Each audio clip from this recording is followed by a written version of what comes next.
Assalamualaikum warahmatullahi wabarakatuh. Apa kabar anak-anak ibu yang soleh-soleha? Alhamdulillah, jumpa lagi dengan Bu Sri dalam pelajaran pendidikan agama Islam. Pada pelajaran kita kali ini, kita akan meneruskan materi Al-Quran Hadis. Dan materi kita kali ini adalah hadis niat. Tujuan pembelajaran kita kali ini, pertama, membaca dan menghafal hadis niat beserta artinya. Kedua, memahami makna yang terdapat dalam hadis niat. Ketiga, membiasakan melakukan segala aktivitas diniatkan beribadah hanya kepada Allah. Sebelum kita mulai materi, yuk sama-sama kita baca doa mau belajar.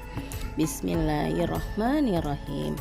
Rabbi zidni ilma warzuqni fahman. Ya Allah, tambahilah ilmuku dan pertinggilah pemahamanku. Amin. Hadis niat.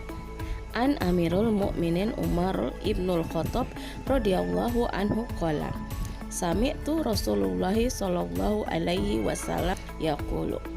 Innamal a'malu binniyat wa innamal likulli imri'in ma nawa. Rawahul Bukhari wa Muslim. Artinya, dari Amirul Mukminin Umar bin Khattab radhiyallahu anhu berkata, saya mendengar Rasulullah sallallahu alaihi wasallam bersabda, sesungguhnya setiap perbuatan tergantung niatnya, dan sesungguhnya setiap orang mendapat apa yang ia niatkan. Hadis riwayat Imam Bukhari dan Muslim. Niat secara bahasa artinya maksud atau tujuan. Sedangkan secara syar'i artinya tekad dalam mengerjakan ibadah untuk mendekatkan diri kepada Allah. Niat tempatnya di dalam hati. Niat adalah menyengajakan melakukan sesuatu yang diikuti dengan perbuatan.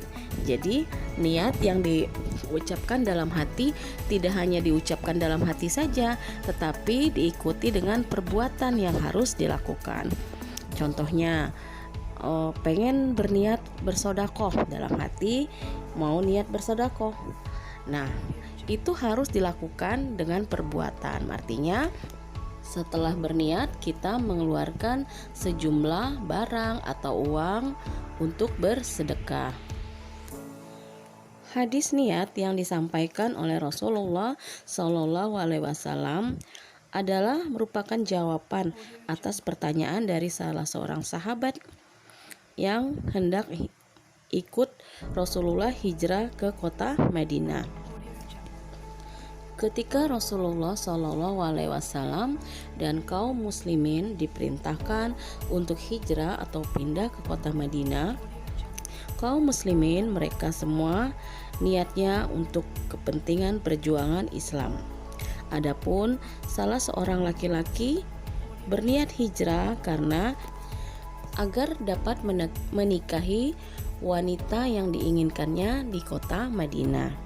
Kemudian para sahabat bertanya kepada Rasulullah tentang niat si laki-laki tersebut. Kemudian Rasulullah Shallallahu Alaihi Wasallam menjawab bahwa setiap orang mendapatkan apa yang dia niatkan. Apabila mereka hijrah karena Allah dan Rasulnya, maka mereka akan mendapatkan Allah dan Rasulnya.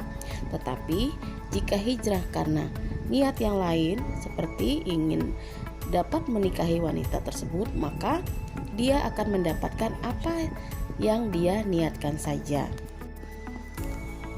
Sekarang kita akan bahas makna dari setiap potongan hadis tersebut. Pertama, innamal a'malu binniyat, artinya sesungguhnya setiap perbuatan tergantung niatnya. Ya, jadi setiap perbuatan yang kita lakukan akan mendapatkan sesuai dengan apa yang kita niatkan. Amal itu bisa menjadi rusak atau tidak, diterima atau ditolak, diberi pahala atau tidak, tergantung dengan apa yang kita niatkan. Contohnya, ketika kita berpuasa niatnya karena Allah, maka kita akan mendapatkan pahala dari Allah. Tetapi ketika puasa kita karena niat yang lain, contohnya biar kurus atau biar dapat pujian atau hanya mengharap dapat hadiah, maka yang kita dapatkan hanya yang kita niatkan tersebut, hanya dapat hadiah saja, hanya mendapat pujian saja. Atau ketika kita bersedekah, niat kita ikhlas karena Allah, maka kita akan mendapatkan balasan atau pahala dari Allah. Tetapi apabila kita bersedekah hanya mengharap pujian, maka hanya pujian saja yang akan kita dapatkan. Yang kedua, wa innama likulli imri'in ma nawa. Artinya, dan sesungguhnya setiap orang mendapatkan apa yang dia niatkan. Orang hanya akan mendapatkan apa yang dia niatkan. Bila ibadah niat karena Allah, maka ibadah yang ia dapatkan. Tetapi apabila niat ibadahnya hanya rutinitas belaka atau kebiasaan, maka hanya rutinitas atau kebiasaan saja yang dia dapatkan. Jadi dapat kita pahami bahwa niat sangat penting dalam ajaran Islam, khususnya dalam hal ibadah kepada Allah. Ya, jadi walaupun ketika kita beribadah kepada Allah syarat dan rukunnya sudah terpenuhi, tapi ketika niatnya bukan karena Allah, maka belum tentu diterima atau memperoleh pahala dari Allah. Kenapa? Karena niatnya bukan karena Allah. Fungsi niat. Yang pertama, niat sebagai pembeda antara ibadah dan rutinitas. Misalnya, kita sudah terbiasa sholat 5 waktu. Kemudian dari sholat yang satu ke sholat yang lain, kita senantiasa berniat karena beribadah kepada Allah atau karena rasa cinta kepada Allah, bukan menjadikan sholat itu hanya sebagai rutinitas. Ya, contohnya setelah sholat subuh nanti siang sholat zuhur, setelah sholat zuhur kemudian asar, kemudian maghrib dan isya. Ya, jadi kalau kita berpikiran seperti itu, kita hanya menganggap bahwa sholat itu hanya sebagai rutinitas atau hanya sebagai menggugurkan kewajiban. Contoh yang lain misalnya ketika kita tilawah bukan hanya sekedar rutinitas keseharian kita, tapi saat kita tilawah kita merasa bahwa kita sedang berbicara kepada Allah, beribadah kepada Allah, atau sedang dekat kepada Allah. Yang kedua, niat sebagai pembeda antara ibadah yang satu dengan ibadah yang lain. Contohnya, ketika kita mau sholat zuhur sebelum kita melaksanakan sholat, kita berniat sholat zuhur 4 rakaat. Kemudian kita melaksanakan sholat. Setelah sholat zuhur, kita kemudian akan melaksanakan sholat ba'diyah zuhur. Nah, sebelum melaksanakan sholat, kita kembali berniat, yaitu niat untuk melaksanakan sholat sunnah sesudah zuhur.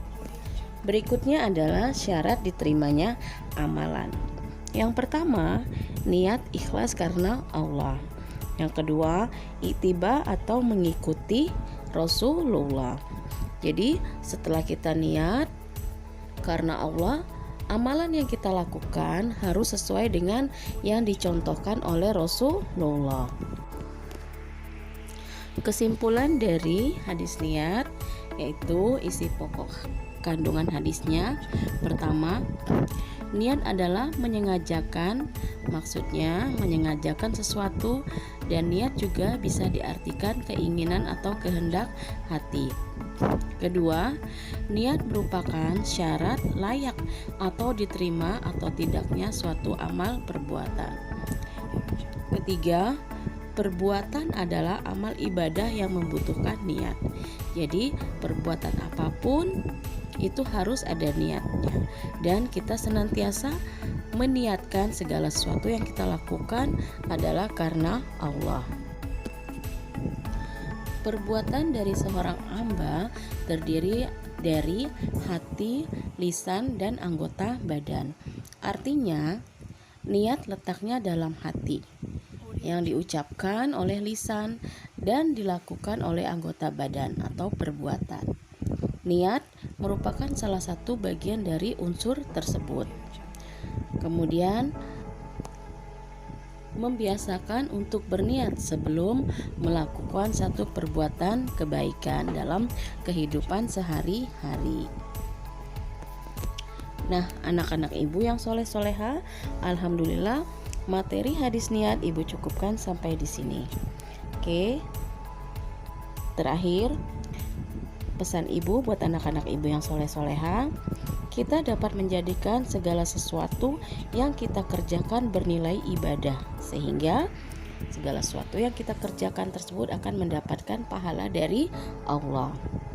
Jadi tidak hanya sholat, puasa, sedekah, dan lain-lain atau ibadah yang lain yang mendapatkan pahala dari Allah, tetapi juga perbuatan kita sehari-hari yang lainnya.